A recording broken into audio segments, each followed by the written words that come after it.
Les indicateurs de santé de la région de l'extrême nord au Cameroun sont bien en dessous de la moyenne nationale.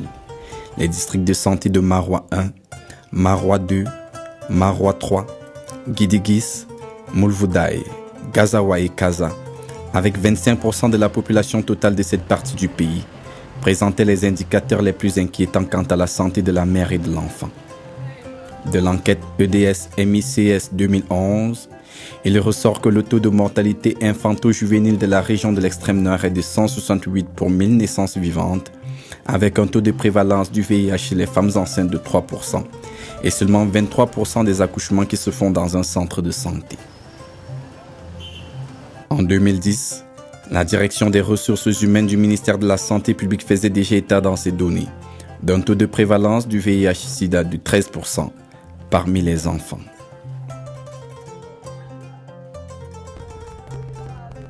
La région de l'extrême nord fait par ailleurs face à un manque criard de médecins. À l'heure actuelle, l'on n'en compte qu'un pour 61 873 habitants. Toutefois, les pouvoirs publics ont pour objectif de renverser cette situation à travers de multiples efforts. Et déjà, le Cameroun bénéficie du soutien de 6 agences du système des Nations Unies. Il s'agit de la Banque mondiale, de l'ONU-SIDA, l'ONU Femmes, l'UNFPA, l'Organisation mondiale de la santé et l'UNICEF qui agissent aux côtés du ministère de la Santé publique. Toutes ces agences ont joint leurs efforts à travers un financement de l'Agence suédoise de développement SIDA afin de l'appuyer dans l'amélioration de la santé maternelle, néonatale et infantile, SMNI, dans le cadre du projet baptisé SIDA H4+. Lors de sa mise en œuvre en 2013, le projet était bâti autour de 4 axes stratégiques qui consistaient au renforcement des capacités des ressources humaines, à l'amélioration du système d'information sanitaire, à l'amélioration de l'offre des soins, avec un accent particulier sur la formation des sages-femmes, puis à l'accroissement de la demande. Depuis le mois de janvier 2015, le projet couvre désormais 7 axes stratégiques sur les 8 que compte le plan stratégique national de la santé de reproduction, de la santé maternelle, néonatale et infantile. Beaucoup de réalisations ont été menées à différents niveaux et dans différents domaines.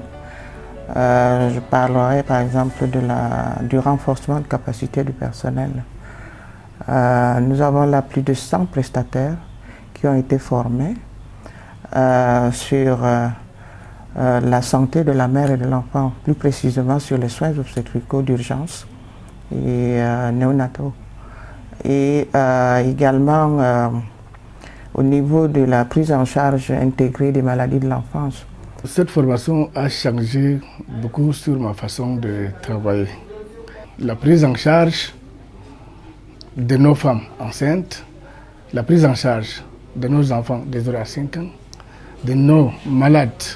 Je pars souvent rencontrer les femmes enceintes et les femmes allaitantes, plus leurs maris, pour la causerie éducative. Et je leur dis souvent de venir à la CPN et la vaccination des enfants.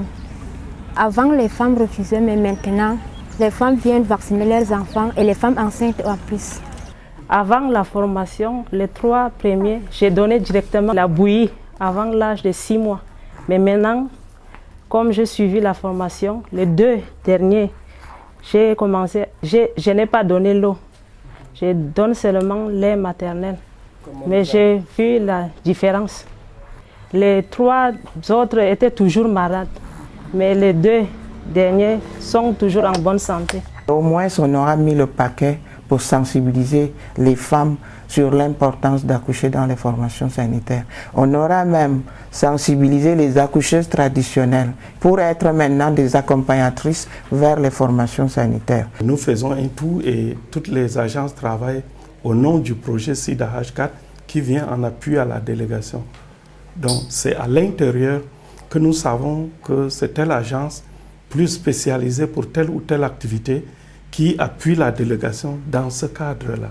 À mi-parcours, nous avons déjà d'excellents résultats et nous sommes en train de collecter plusieurs autres effets, n'est-ce pas, pour avoir un rapport complet au plus tard en décembre 2015.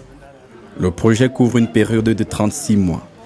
Il en est déjà à sa deuxième année de mise en œuvre. De l'avis des experts, les premiers résultats sont plutôt satisfaisants. En ce qui concerne l'amélioration de l'offre des services, le projet a doté les formations sanitaires d'équipements et d'intrants dans le souci d'améliorer la qualité de la prise en charge.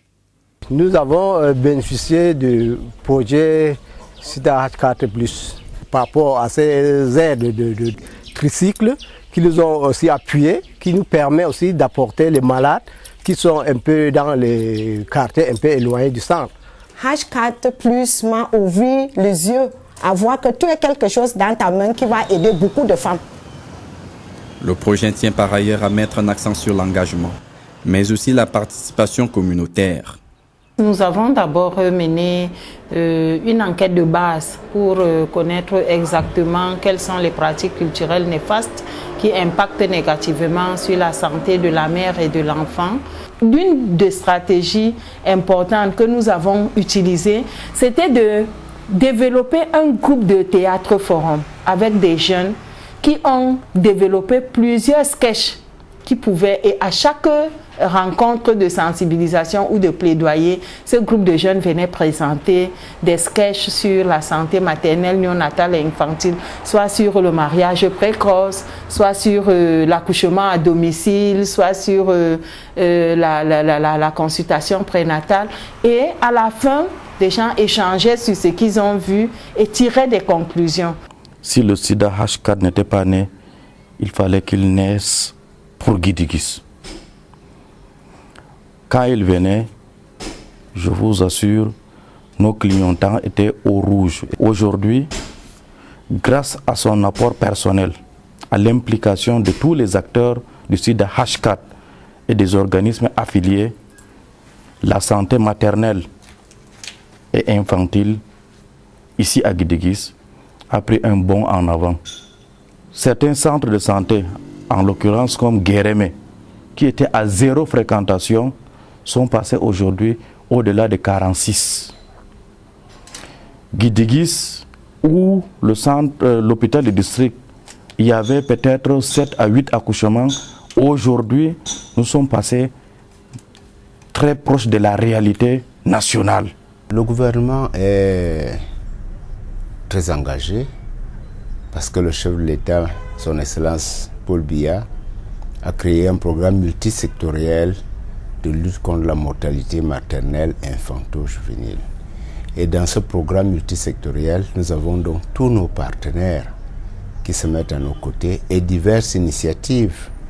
C'est pour cela que nous pensons que l'une des actions engagées avec le système des Nations Unies est soutenue par la coopération suédoise, à savoir SIDA H4+, pourrait permettre de renverser cette tendance. Rien de ce que nous avons fait n'aurait été possible sans le financement et l'appui absolument formidable de l'Agence internationale de coopération suédoise, SIDA, qui nous a vraiment accompagnés dans cet appui, qui a commencé, qui va continuer et qui va rester une priorité par rapport au plan d'action des 5 agences, parce que c'est tout simplement une priorité aussi pour le gouvernement du Cameroun.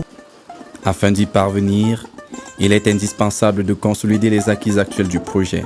Ce n'est qu'ainsi que l'on peut espérer améliorer la situation et ainsi contribuer à faire passer d'ici à 2030 le taux mondial de mortalité maternelle en dessous de la barre des 70 décès pour 1000 naissances vivantes, tel que stipulé dans le 3e des objectifs de développement durable.